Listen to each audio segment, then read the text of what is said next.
सारा प्रणाम, मैं हूं भूपेश कोहली। बड़ी बहस में आप सभी का स्वागत है। चालबाज चीन, बात भी और घात भी। चीन से हम कभी भी ईमानदारी की उम्मीद या अपेक्षा नहीं कर सकते। रविवार को चीन के मोल्डा इलाके में नवे दौर की कमांडर वार्ता हुई। 17 घंटे तक चली ये बातचीत में सिर्फ इसी पर ज्यादा जोर दिया गया कि चीन को पहले मई 2020 की स्थिति में वापस लौटना होगा। उसके बाद ही भारत अपनी सेनाओं को पीछे हटाएगा।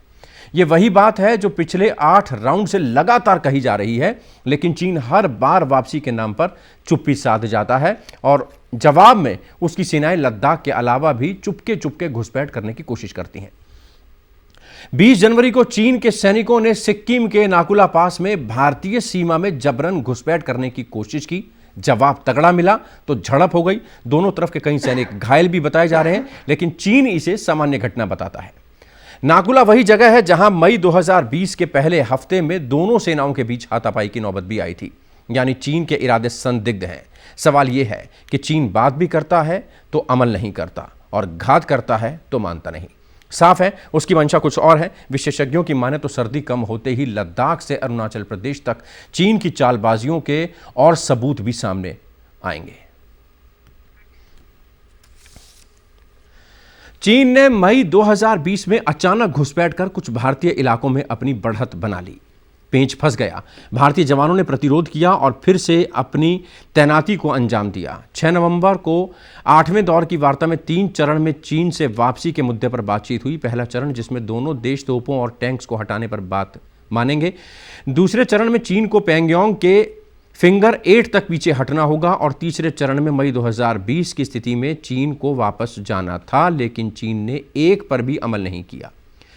पिछले 2.5 महीने में चीन ने अपने टैंक्स, विमानों और मिसाइल्स की तैनाती में तेजी से इजाफा किया है। रक्षा मंत्री राजनाथ सिंह ने भी करीब 2 महीने पहले कहा था कि चीन से बातचीत का अब तक कोई सकारात्मक नतीजा नहीं निकला है।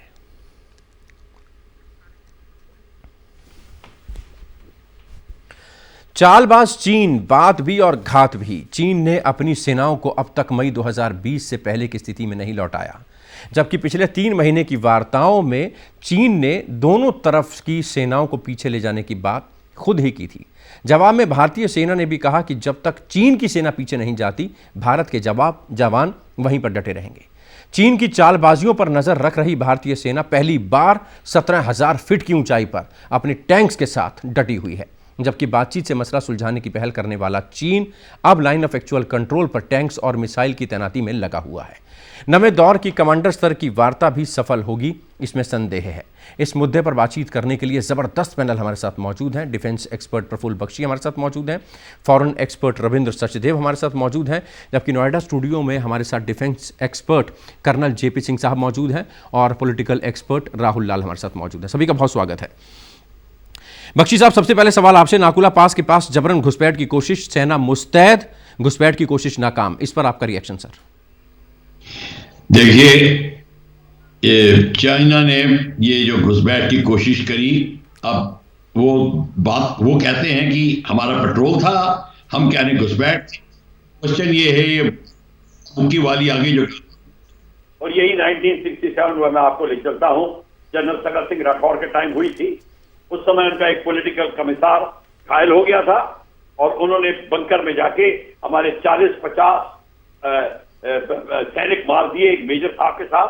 तो जनरल सकल सिंह राठौर ने अपनी आर्टिलरी पूरी खोल दी और 480 से 500 चाइनीज मार दिए। जवाब वही तरीका होता है। और जब उनको बोला गया तो उन्होंने कहा ये ऑर्डर कौन सा है, ऑर्डर दिखाया गया और उन्होंने ऑर्डर फाड़ के भेज दिया गवर्नमेंट का कि ये धक्का मुक्की, ये लड़का लड़की का खेल नहीं है कंपनी बाग में, ये लड़ाई का है और एक सैनिक के हाथ में सिर्फ हथियार होता है। जब गलवान में हमारे साथ ये हादसा हुआ, इसके बाद फिर क्यों हमारे पास हथियार नहीं था, फिर क्यों धक्का मुक्की हुई? हमको सारे सैनिक को मार देना चाहिए था, उनकी लाशें लानी चाहिए थी। और ये बातों में उलझ गए क्योंकि चाइना ने आपके अंदर घर में घुस गया है। अब वो चाहता है आप हथियार मत ले जाए, बातचीत करें। मतलब 20-20 घंटे की बात होती है, वो टाल देता है। आज 9वीं बात खत्म हो रही है और आप बैठे हुए हैं अपने घर में दुश्मन को लेकर। गलत नीतियों, को अपनाएंगे तो पछताएंगे। जितना एग्रेसिव होने की जरूरत है, जितना एग्रेसिव बख्शी साहब कह रहे हैं होने की जरूरत है, जीपी सिंह साहब आप भी मानते हैं कि उतनी नौबत आ गई है, आप हथियारों का इस्तेमाल करना चाहिए, वो संधि वो पैक्ट छोड़ देना चाहिए कि कोई हथियार नहीं इस्तेमाल करेगा, चाइना अपनी सहूलियत के हिसाब से चीज़ों को मैनिपुलेट करता है, हम क्यों नहीं? बिल्कुल सही कहा, मैं इस बात से सहमत हूँ। जो ये बातचीत का जो दौर चल रहा है, ये एक तरह का चाइना की तरफ से पर्दा है। जब पिछले साल मई के महीने में गलवान में चीनी सैनिकों ने जो हरकतें की थी, उसमें हमें उनके पूरे सैनिकों को, पूरी जो फौज थी चाइना के, उसको बर्बाद करना चाहिए था, क्योंकि चीन की ये बहुत गहरी साजिश है। बातचीत के जरिए कोई हल नहीं निकल सकता। चीन हमेशा जो है पीठ में छुरा घोंपता आया है, चाहे किसी भी समय जो है, आप देख सकते हैं 1962 को देख सकते हैं, उसके बाद में 1967 में किया, 1993 में किया। जिस तरह से जो है डोकलाम में इसने जो है चीन को हमेशा मुंह की खानी पड़ी। लेकिन हमारे से गलती ये हुई कि जब गलवान में ये चीन ने ये हरकत की थी, उसी टाइम चीन को पूरी तौर से मुंह तोड़ जवाब देना चाहिए था और हमने चीन को नष्ट भ्रष्ट कर देना चाहिए था। पूरी ताकत हमने झोंकनी थी चीन को बर्बाद करने के लिए, जिससे कि चीन जो है किसी तरह से आगे किसी इस तरह की जरूरत ना कर सके। सिक्किम में जो हुआ नाकुला, ये हमारा नौवीं बातचीत का दौर चल रहा है और चीन पहले से ही साजिश बना रखी थी। चीन के पहले से ही गहरी साजिश थी कि इस बातचीत के दौर में हमने भारत को नीचा दिखाना है। लेकिन हमारे जवान पूरी तरीके से वहाँ पर बॉर्डर पर डटे हुए थे, LAC पर डटे हुए थे और चीन को यहाँ पर भी मुंह की खानी पड़ी, क्योंकि हमने चीन को मुंह तोड़ जवाब दिया है।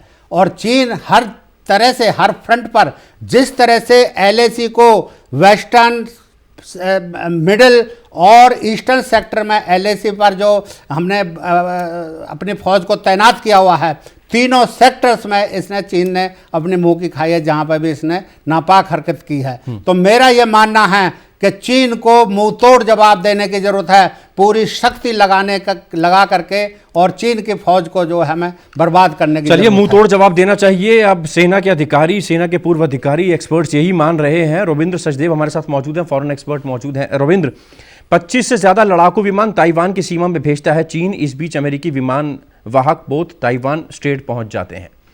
किस तरीके से देखा जाए चीन की इन हरकतों को? सारे पड़ोस के नाम पर वो काला धब्बा हो चुका है, तमाम मुल्क उससे परेशान है। इंटरनेशनल फोरम पे किस तरीके से देखा जाए? बहुत सही प्रश्न, और इनफैक्ट मैं यही सोच रहा था बात करने की मेरे ओपनिंग कमेंट्स में। जैसे आपने कहा कि बात भी और घात भी चाइना कर रहा है, राइट? हमें भी बात भी, घात भी और जितनी चीजें हैं सब अलग अलग चीजें पैरेलल में चलानी है, राइट? जहां तक रही बात घात की, वो हमारे मिलिट्री एक्सपर्ट्स, वेटरन्स, हमारे हीरोज बताएंगे। और जो ये कह रहे हैं, मैं इनसे एग्री करता हूं कि हमें उस पर अपन जाते हैं। बट मैं बात की बात पर आता हूं। देखिए, बात की बात पे इंटरनेशनल फोरम पे हमें क्या करना चाहिए, मैं स्पेसिफिक कह रहा हूं। भारत को दुनिया में एक मुहिम चलानी चाहिए जिसपे हम कहें कि वर्ल्ड की फिलॉसफी ये होनी चाहिए, लिव एंड लेट लिव, जियो और जीने दो। और इसी फिलॉसफी पे सारे देशों को मिलजुल के रहना है, और एनवायरमेंट के साथ भी, कोविड के बाद भी, right? Live and let live. Now point is, हमारी जो फॉरेन पॉलिसी है, हमारी फॉरेन पॉलिसी का एपेक्स नोशन क्या है? हम कहते हैं वासुदेव कुटुंबकम, राइट? हमारे प्रधानमंत्री जो भी हुए, जब भी जाते हैं UN में शुरू करते हैं वासुदेव कुटुंबकम, the world is one family. अरे यार, उससे प्रैक्टिकल क्या चीज हुई? उससे कोई प्रैक्टिकल कन्वर्जन तो नहीं हुआ ना। वर्ल्ड इज वन फैमिली, हाँ सब लोग हाथ ताली पीट देंगे, हाँ जी। पर एक चीज बताइए, फैमिली के अंदर के आपस में भाई बहन नहीं लड़ जाते, मर जाते, माँ बाप बेटे बेटियां? हमें एक क्लियर कट, बहुत ही फार रीचिंग ये फिलॉसफी देनी है कि लिव एंड लेट लिव, जियो और जीने दो। हर देश को इस पैरामीटर पे एक्ट करना है। ये फिलॉसफी हम अगर दुनिया में UN के द्वारा, अमेरिका के साथ, सबके साथ मिलके जितना ज्यादा हम इसे प्रेशर बनाएंगे ना, उतना ज्यादा हम इनडायरेक्टली और डायरेक्टली ऑल्सो चाइना को, सारे कंट्रीज को लीडरशिप लेकर के, भाई China you also live and let live. वरना जैसे हमारे गलवान में जो सोल्जर्स ने करा, क्या करा? वही तो करा।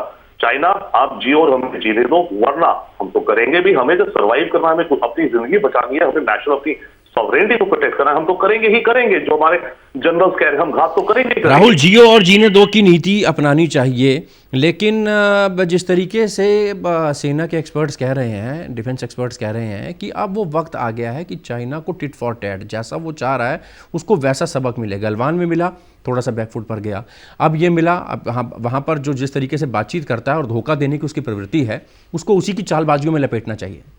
नहीं, बिल्कुल सही सलाह है ये, क्योंकि देखिए उसको जब तक मुंहतोड़ जवाब नहीं दिया जाएगा वो नहीं समझेगा घटनाओं का। देखिए अगर हम लोग पूरा का पूरा घटनाक्रम देखते हैं, आप देख लीजिए कहाँ कहाँ अभी इसमें चीन एक्टिव है। चीन इस समय लद्दाख में एक्टिव है पूरी तरह से। वो अरुणाचल प्रदेश में हम लोगों ने देखा कि किस तरह से एक गाँव का पूरा निर्माण कर दिया। फिर सिक्किम के झड़प के मामले को देखिए, नेपाल के पूरा घटनाक्रम को देखें। देखिए तो हर जगह चीन कहीं ना कहीं एक्टिव होकर एक तरह से उसने डिप्लोमेसी को अलग सा रूप दिया हुआ है। हम लोग जब तक उसको उसी रूप में मुंहतोड़ जवाब नहीं देंगे तब तक चीन नहीं मानेगा। देखिए चीन की बिल्कुल परंपरागत पॉलिसी रही है, वो लंबी लंबी वार्ताओं में आपको उलझाता है। उसको हम लोग, वो भी उसके डिप्लोमेसी का पिंग पोंग डिप्लोमेसी कहा ही जाता है, पूरे दुनिया भर में प्रसिद्ध है। सोचिए कल की वार्ता कितनी लंबी चली है, कोई परिणाम नहीं निकलता उसका। आप वार्ता में उलझते हैं, वो अपने जमीन के स्तर पर अपनी अन्य कार्रवाई करती है। इस पूरे मामले को वार्ता में तो उलझ रहे हैं, हम वार्ता में तो उलझ रहे हैं, वार्ता तो कर रहे हैं, लेकिन हमारी अलर्टनेस का नतीजा था कि वो आए थे और उनको मार पीट करके उनको वापस भगा दिया गया। नहीं देखिए ये तो बिल्कुल सही है, सेना अपना काम बिल्कुल सही कर रही है, लेकिन उसमें ना आक्रामकता में और बढ़ाने की जरूरत है। देखिए आपके वार्ता क्यों नहीं सफल हो रहे हैं? अगर वो परसेप्शन के डिफरेंस का अंतर वो कह रहे हैं कि अंतर है, उस कारण से कुछ समस्या हो जा रही है, हम घुस जा रहे हैं, तो सीमा पे ऐसे कई जगह होंगे जहां पे चीन की स्थिति कमजोर होगी। उस परसेप्शन का लाभ भारत को भी लेके आपको थोड़ा अंदर प्रवेश करना पड़ेगा। तब जब आप वार्ता के टेबल पे जाएंगे तभी वो निगोशिएशन के लिए कुछ स्थितियां बनेंगी। क्योंकि देखिए जब भी आप निगोशिएशन करेंगे तो वो गिव एंड टेक के थ्योरी के आधार पे होगा। और जो सबसे बड़ा चीज़ देखिए, चीन जो काम कर रहा है वो पाम एंड 5 फिंगर थ्योरी, यानी कि जो उसमें वो तिब्बत के पठार को वो एक तरह से हाथ की हथेली मानता है। बाकी उसके आधार अगर हम लोग देखें तो लद्दाख उसका एक अंगुली है, उसके अलावा फिर हम लोग देखें अरुणाचल प्रदेश एक उसकी दूसरी अंगुली है, नेपाल तीसरी है, भूटान, तिब्बत, ये मिलके 5 अंगुली बनते हैं। तो चीन का पूरा प्रयास है कि वो तिब्बत के पठार के ऊपर अपने कब्जा करने के लिए इन 5 स्थानों पे वो कहीं न कहीं अपने प्रभुत्व को बढ़ाने का प्रयास कर रहा है। चाहे हम लोगों ने देखे हाल फिलहाल में नेपाल के घटनाक्रम को हम लोगों ने देखा कि वहां पे किस तरह से, ठीक है उसको सफलता मिली नहीं मिली, लेकिन कहीं न कहीं भारत और नेपाल के परंपरागत संबंध जो इतने पुराने थे उसको भी उसने डिस्टर्ब करने का प्रयास किया। बख्शी साहब यहां ये समझना चाहेंगे, ऐसी छोटी छोटी घटनाएं जिनको चीन दरकिनार कर देता है लेकिन हमारी फौज, हमारा देश उसको सीरियसली लेता है, इस तरीके की घटनाएं, इस तरीके की धक्का मुक्की, इस तरीके की झड़प, क्या लगता है कि ऐसी झड़पें ही एक स्मॉल वॉर या बिग वॉर के रूप में बदल सकती हैं? देखिए चाहे बदले या ना बदले, आप इसमें क्यों भाग ले रहे हैं? मैं तो ये कह रहा हूं, ये जो राहुल साहब कह रहे हैं बिल्कुल ठीक कह रहे हैं। हमें ये सारी नीतियों में ही बिल्कुल बदलने पड़ेगा, क्योंकि चाइना का गेम पता है हमें। चाइना का भाई गेम पता है, ये तो हमें कब का खत्म कर देना चाहिए था। देखिए अब मैं आपको सीधी बात करता हूं, हमारे प्रॉब्लम ये है कि हमने, हमारी फौज, आर्मी, नेवी, एयरफोर्स में कोई कमी नहीं है। उनको अभी छोड़ दिया जाए तो अभी चाइना को सबक सिखा देंगे। क्वेश्चन ये है, चाइना, हमारा इंडियन मिनिस्ट्री ऑफ डिफेंस में हमारे फौजियों क्या बोलबाला नहीं है। बोलबाला का मतलब है उनकी आवाज ठीक नहीं पहुंच रही, वो बात बोल नहीं सकते जो उनको बोलनी चाहिए। अगर वो बात बोल सकते तो मई में एक कोर कमांडर ने बोल देना था प्रधानमंत्री और राष्ट्रपति को जाके कि आईटीबीपी क्या कर रही है यहाँ पर। एक बॉर्डर के ऊपर मिनिस्ट्री ऑफ डिफेंस और होम मिनिस्ट्री इकट्ठा बैठी हुई है। अब रेलवे मिनिस्टर को भी जाएंगे, कल्चरल को भी जाएंगे, जो मतलब क्या है? ये सारी की सारी जो नीतियां हैं वो इसलिए है, ये अंदर की पॉलिटिक्स है, क्योंकि आपको आईपीएस ऑफिसर को ओहदे देने हैं, उनको डायरेक्टर जनरल बनाने हैं। वो मिनिस्ट्री ऑफ डिफेंस में काम नहीं कर सकते, काम करेंगे तो आर्मी के अंदर में रहेंगे। ये प्रॉब्लम खड़ी हो रही है। ये इंटरनल पॉलिटिक्स को जब तक आप बंद नहीं करेंगे, सबसे पहले renaissance of ministry of defence होगा और फिर आप बात करेंगे। और सेकेंडली सारी पॉलिटिकल पार्टीज को बता दिया जाए कि अगले 3 या 4 साल आप करिए, हमारा साथ दीजिए, पॉलिटिकल एक्टिविटीज को कम करना पड़ेगा, कर्टेलमेंट। 1975 वाली इमरजेंसी मैं नहीं बात कर रहा, इमरजेंसी की नहीं बात कर रहा, मैं बात कर रहा हूं cooperative movement of all the political parties, और सिर्फ सिक्योरिटी पर ध्यान दें अगले 5 साल। ये जो अगले 5 साल सिक्योरिटी पर ध्यान दें। सिंह साहब, ऐसी झड़प गलवान घाटी में भी हुई थी, हमारा भी नुकसान हुआ था, चीन का भी नुकसान हुआ था, हालांकि वो मानता नहीं है। लेकिन ऐसी झड़पें युद्ध में बदल सकती हैं, आपको लगता है? नहीं, बिल्कुल, मैं बिल्कुल मानता हूँ इस बात को, युद्ध में बदल सकता है, क्योंकि जिस तरह से चीन बार बार इस तरह की हरकतें करता है और जो नव दौर की बात हो चुकी है, बातचीत हो चुकी है, उसमें कोई हल नहीं निकला है।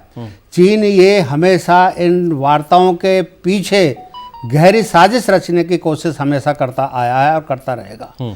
चीन के जीन्स में है ये, चीनियों के जीन्स में है, शी जिनपिंग के जीन्स में है ये इस तरह की जो नापाक हरकतें हैं। जैसा कि पहले हमारे सम्मानित प्रवक्ता ने बताया कि भाई लिव एंड लेट लिव, ये चीन में नहीं संभव है, चीनियों के साथ ये संभव नहीं हो सकता है, उनके जीन्स में है। आप हिस्ट्री उठा करके देख लीजिए शी जिनपिंग अभी क्या कर रहा है। पिछले 1 महीने के दौर में जिस तरह से उसने सीनियर कमांडर्स की रिशफलिंग की है चीन में, जिस तरह से CMC, मैं नहीं जानता कि CMC क्या है, जिस तरह से उन्होंने एक नया संस्था कमीशन खड़ा किया है नया टेक्नोलॉजी हासिल करने के लिए, जिस तरह के चीन जो है प्रोक्योरमेंट कर रहा है भारत से लोहा लेने के लिए, मैं नहीं मानता कि ही चीन इसमें बिलीव करेगा कि लिव एंड लेट लिव। हाँ, हम दुनिया को इस तरह से प्रेशराइज कर सकते हैं, दूसरे देशों को प्रेशराइज कर सकते हैं लिव एंड लेट लिव, लेकिन चीन हमारा नंबर 1 दुश्मन है, वो इसमें विश्वास नहीं करता और हमें आक्रामक होना पड़ेगा। आक्रामक होने के लिए हमारी सरकार ने भी काफ़ी कदम उठाए हैं, हमने भी काफ़ी अच्छे हथियार और जो है टेक्नोलॉजी हासिल की है। पूरी दुनिया को हम ये संदेश दे सकते हैं कि जियो और जीने दो, लेकिन चीन के साथ किसी दूसरी रणनीति के तहत हमें अपनी स्ट्रेटेजी बनानी पड़ेगी, होना पड़ेगा। आऊंगा आपके पास। रविंद्र हमारे साथ मौजूद हैं। रविंद्र इंटरनेशनल अफेयर्स में ज़्यादा महारत हासिल रखते हैं। रविंद्र, अमेरिकी राजनयिक की ताइवान यात्रा से भी चीन में छटपटाहट है और देखा जा रहा है अपने एयरक्राफ्ट वहाँ भेज रहा है। उसके बाद जब अमेरिका एयरक्राफ्ट कैरियर तैनात कर देता है, तनाव लगातार बढ़ता जा रहा है। अमेरिकी राजनयिक की ताइवान यात्रा को किस तरीके से देखा जाए? मैं 1 मिनट उसमें आता हूं, but let me first talk on जो लिव एंड लेट लिव की बात हुई। आई कंप्लीटली एग्री विद मेरे ऑल माय एमिनेंट पैनल।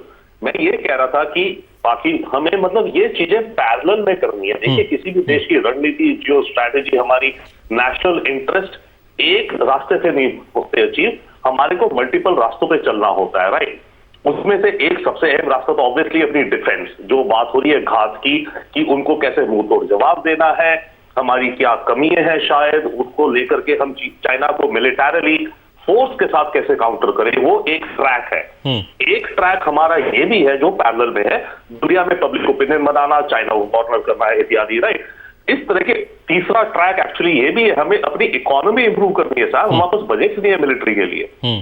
चौथी जो ट्रैक है वो हमें अपनी टेक्नोलॉजी, जो मेक इन इंडिया और अपनी मिलिट्री इंडस्ट्रियल कॉम्प्लेक्स को फटाफट तेजी से खड़ा करना है।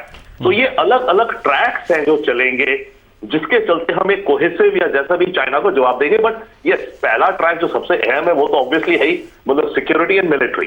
Now coming to Taiwan and America, देखिए चाइना क्या कर रहा है इस समय। चाइना पिछले साल भर से पूरा प्रयास कर रहा था कि जितना तेजी से हो सके वो अपने को एक्सपेंशनिस्ट मोड में आ जाए, और जब नया अमेरिकी राष्ट्रपति आए उसके साथ फिर बैठ के वो एक तरह की रीसेट ऑन द टेबल हो, हाँ भाई चलिए अब ये हो गया, ओके। अब ट्रंप अगर दोबारा आ जाता तो ट्रंप से कहते चलिए आप आ गए, very well, now let's sit down, हम भी कुछ कम करते हैं, आप भी कम करो, हमें भी तो लिव एंड लेट लिव करना है दोनों को। भैया इतना ट्रेड चाइना का अमेरिका के साथ है, अमेरिका का चाइना के साथ है, तो वो ट्रंप को ये क्या था, ओके। अब बाइडन आ गए हैं तो उन्होंने बाइडन के साथ अलग कर दिया कि जो ट्रंप था पहला, तो ट्रंप की जो सरकार के माइक पॉम्पियो वगैरह थे, उन्होंने तो हमारे रिश्तों की धज्जियां उड़ा दी है, हमने उनको पर्सोना नॉन ग्रेटा कर दिया है, उनको हमने सैंक्शंस लगा दिए हैं। तो बाइडन साहब आप आइए अमेरिकी एडमिनिस्ट्रेशन हमारे साथ, let us sit and talk, right. So China smartly play कर रहा है। तो इस एक साल में उसने जितना ज्यादा अपने को पुश करके कर लिया है, तो अगले आई थिंक महीने या कुछ महीनों में चाइना अब देखेगा कि अमेरिका का क्या रूप चल रहा है। और जैसे ताइवान की आप जो बात कर रहे हैं, वो चाइना ने प्रेस कर रखा है ताइवान को लेके अमेरिका को, तो इस समय एक तरह की गेम चल रही है, ऑब्वियसली गेम ही चल रही है दोनों की। बट पॉइंट है इसकी, साउथ चाइना सी में आपको सरप्राइज शायद हो या ना हो, हमारे व्यूअर्स को, दर्शकों को पता है, इधर एशिया में हम कहते हैं कोरिया, साउथ कोरिया, जहां पर 30,000 अमेरिकी सोल्जर्स बेस्ड है, राइट। पिछले हफ्ते कोरिया का प्राइम मिनिस्टर कह रहा है कि अगर अमेरिका और चाइना की टेंशन हुई तो उसमें कोरिया कोई साइड नहीं लेगा। इमेजिन करो, इसका मतलब क्या हुआ कि साउथ कोरिया शायद चाइना के ऑर्बिट में खिंच रहा है।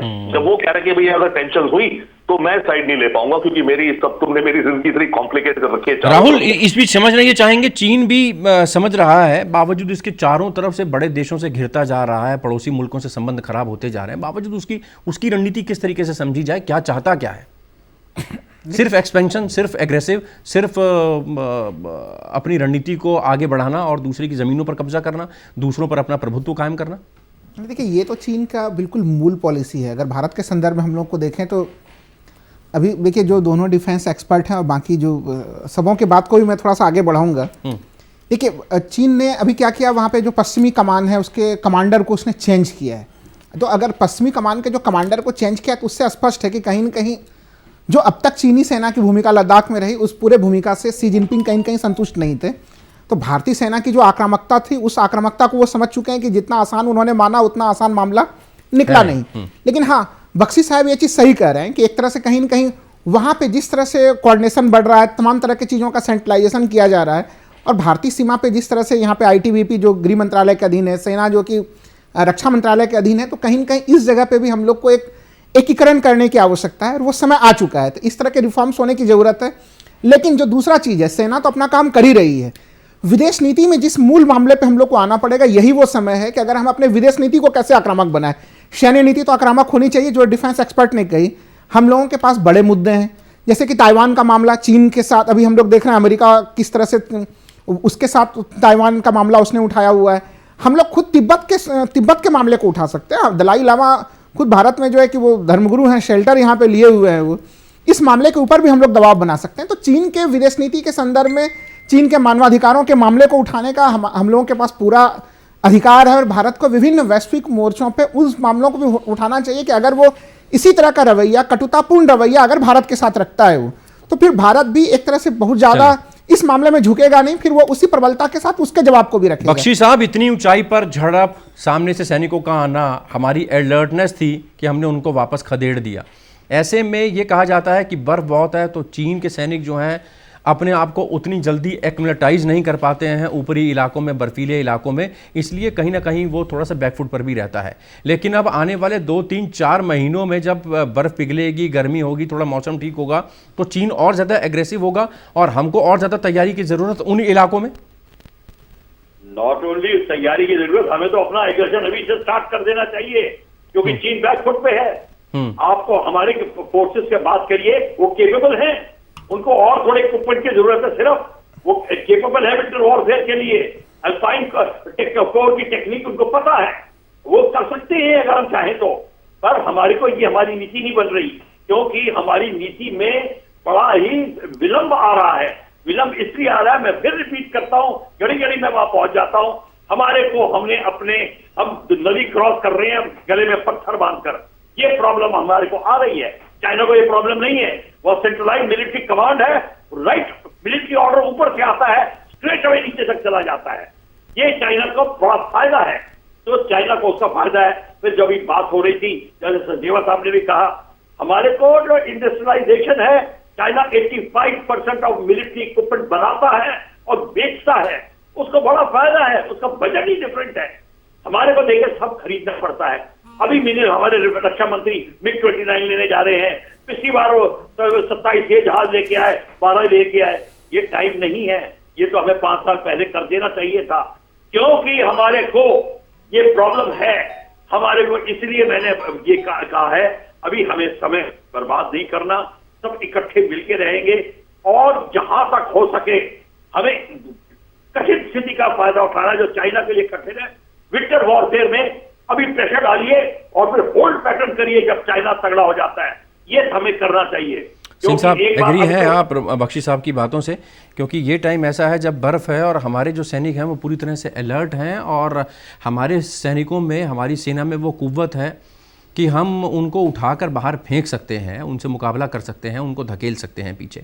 लेकिन एक बार बर्फ़ पिघल गई, वो एक्युमुलेटाइज हो गए, उनके हिसाब से मौसम आ गया, उसके बाद फिर ऐसी जो घटनाएं हैं, ऐसी झड़पें हैं जो वो आम होती चलेंगी। बख्शी साहब बिल्कुल सही कह रहे हैं। आज के दौर में हमारी सेनाएं पूरी सक्षम हैं। मैं आज की बात ना करके 1987-88 की बात करता हूं, जब मैं गलवान के पास में डीबीओ ट्रैक जंक्शन, पहले भी मैंने आपके चैनल के माध्यम से जिक्र किया था, जब मैं वहाँ डिप्लॉयड था, मैं वहाँ पर 2-2.5 महीने रहा हूँ ट्रैक जंक्शन, चुंगतास और डीबीओ में, जो गलवान के वेस्टर्न साइड को है। तो मैं ये कहना चाहता हूँ, जब हम उस टाइम मुस्तैद थे, हम जब उस टाइम तैयार थे 1987 में, 20 साल पहले, तो आज तो हमारी सेना पूरी तरह से सक्षम है और चीन को हमें मुंह तोड़ जवाब देना चाहिए। हमने गलती कर दी मई 2020 में, जब चीन ने ये जुर्रत की थी गलवान में आने की, उसी टाइम ही हमने जो है उनको मुंह तोड़ जवाब देना था। तो जैसे बख्शी साहब ने कहा कि आज जो है हमारी सेनाएं पूरी तरह से सक्षम है, इस मौके का फ़ायदा उठाना चाहिए। मैं आपको ये भी बताना चाहूँगा कि जिस तरह से 9 दौर की बात हो चुकी हैं, इससे कोई नतीजा निकलने वाला नहीं है। बातचीत अगर हो तो शीर्ष स्तर की हो, पॉलिटिकल लेवल पर बातचीत हो या डिप्लोमेटिक लेवल पर बातचीत हो, और बातचीत अगर फेल होती है तो हमें जो है चीन को जो है मुँह तोड़ जवाब दे करके और आर पार की लड़ाई जो है हमें लड़नी चाहिए। ये आज की जो है डिमांड है और यही देश चाहता है आज। रविंद्र, लगातार आप एक्सपर्ट कमेंट्स में अगर नेवी की बात करें, चाइना नेवी की बात करें, उनकी तैयारियों की बात करें, तो बड़ी इन्फॉर्मेशन आपसे मिलती है। समझना ये चाहेंगे, चीन जिस तरीके से चालबाजी करता है, इधर बातचीत करता है, उधर पीठ में छुरा घोंपता है, उधर से घुसपैठ कराने की कोशिश करता है, ये सिर्फ भारत के लिहाज से ही है कि पूरे पड़ोसी जो हैं वो समझ चुके हैं कि चीन घात करता है, पीठ के पीछे छुरा घोंपता है? अगर बाकी पड़ोसी मुल्कों की बात करें चीन की, तो उनका क्या रिएक्शन है उसको लेकर, इस डिप्लोमेसी को लेकर? देखिए, सब समझते हैं, सारे देश समझते हैं, बट इशू ये हो गई आज की तारीख में कि सारे देश इतनी कॉम्प्लिकेटेड रिलेशन में हो गए हैं चाइना के साथ कि समझते हुए भी वो ना डिसएंगेज कर पा रहे हैं, ना वो ये समझ पा रहे हैं कि चाइना के साथ डील कैसे करना है। ये एक कॉम्प्लेक्स मैटर हो गया, समझते सब है, और चाइना ये चीज सबके साथ कर रहा है। चाइना ये चीज अमेरिका के साथ कर रहा है, राइट। उसकी नेवी जो जैसे माना 350 लार्जेस्ट नेवी होगी, अमेरिकन नेवी से बड़ी हो गई है। चाइना का ऑब्जेक्टिव है कि 2027 तक चाइना की मिलिट्री पावर एशियाई थिएटर में अमेरिकन पावर के बराबर हो जाए और उसके बाद ग्लोबल लेवल पे अमेरिकन के बराबर हो जाए कुछ वर्षों बाद। बस 27 तक वो अमेरिका के complete military technology, platforms, number of vehicles, vessels, सारा कुछ above the water and under the water, drones under the water, torpedo, submarine, छोटी बड़ी, ये पूरी चाइना एक भयानक मैपिंग कर रहा है पूरी की पूरी सी को, अगर हम लेकर के कहें तो सब देशों को पता है। पर इशू ये है कि काफी देश ऐसे हैं जो चाइना से डिसएंटैंगल नहीं हो पा रहे हैं, ओके, और उस चाइना के खिलाफ खड़े नहीं हो पाते वो। अब आप देखिए, जैसे फिलीपींस है, नेवी की आप बात करते हैं, तो फिलीपींस के वाटर्स पे अगर 200-300 मछुआरों की फिशिंग बोट के झुंड आ रही है, तो फिलीपींस की कोस्ट गार्ड क्या कर लेगी, फिलीपीन नेवी क्या कर लेगी? एक दो डिस्ट्रॉयर भेजेगी, 300-200 मानिए बोट्स हैं, फिशिंग बोट्स हैं, वो आपके पानी में फिर रही है, आप किस किस को पीछे भगाओगे, राइट। तो वो वन। सेकेंडली, एक और चीज कर रहा है चाइना इसमें एयरफोर्स को लेकर के। जापान की जो एयर स्पेस है वो अपने पुराने एयरक्राफ्ट भेज देता है, थोड़ा सा उसके पास जाते हैं, तो जापान को अपने 5 F-35 या F-15 उड़ाने पड़ते हैं उनको भगाने के लिए। अब हो क्या रहा है, जापानीज आर डिस्कवरिंग दैट कि उनकी जो एयरक्राफ्ट है, उनकी जो एज है, भाई किसी भी जैसे मोटर गाड़ी है, इसकी एज होती है 1 लाख किलोमीटर चलेगी हमारी गाड़ी, राइट, मानो, उसके बाद रिपेयर में जाना पड़ेगा। सेम चीज एयरक्राफ्ट की भी तो है। अब इतनी बार उनको स्क्रैम्बल करना पड़ रहा है। पूरे पड़ोसी मुल्क जो है वो चाइना से परेशान चल रहे हैं। राहुल, चलते चलते कंक्लूड आपसे करना चाहूँगा, हमारे देश में ये बार बार कहा जाता है, कुछ पॉलिटिकल पार्टीज़ के नेता हैं, खासकर अगर राहुल गांधी की बात करें तो कटाक्ष करते हैं, वो चीन को लेकर बार बार एग्रेसिव होते हैं सरकार के ऊपर। 56 इंच का सीना, चीन का नाम नहीं ले रहा, चीन से ये नहीं कर पा रहा, चीन को वापस नहीं खदेड़ पा रहे, इस तरीके की बात करनी चाहिए? या बख्शी साहब ने बोला है कि नहीं, इस समय एकजुट रहने की ज़रूरत है, अपनी कमज़ोरी मत दिखाइए? देखिए, सत्ता तंत्र और विपक्ष को अभी इस परिस्थिति में बिल्कुल एकजुट होने की आवश्यकता है, पहली चीज़। दूसरी चीज़ की देखिए, जो आप पड़ोसी देशों को लेकर सवाल पूछ रहे थे, खाली संक्षेप में कहूँगा कि जब डोकलाम में भारत ने काफ़ी एक मजबूत स्थिति दिखाई थी, तो चीन से प्रभावित देखिए आसियान के देश काफ़ी प्रभावित होते हैं। आपको याद होगा कि 2018 में 26 जनवरी के गणतंत्र दिवस में आसियान के सभी देश, 10 जो देशों के राष्ट्राध्यक्ष हैं, वो मुख्य अतिथि बने थे। तो उस समय आसियान के देशों ने भी भारत को बड़ी एक तरह से उस रूप में देखा था जो चीन को काफ़ी मुंहतोड़ जवाब दे रहा है। तो ऐसे स्थिति में अगर आप लीडिंग करके चीन को रियल में, चूंकि वो हम लोगों की आवश्यकता भी है, तो अगर एक ठोस चीज, चूंकि सेना सक्षम है, 80 के दशक से हम लोग एक तरह से कारगिल की लड़ाई काफी ऊंचे क्षेत्रों में कर रहे हैं, तो हमारी सेना बर्फ में लड़ने के लिए पूर्णतः अभ्यस्त है।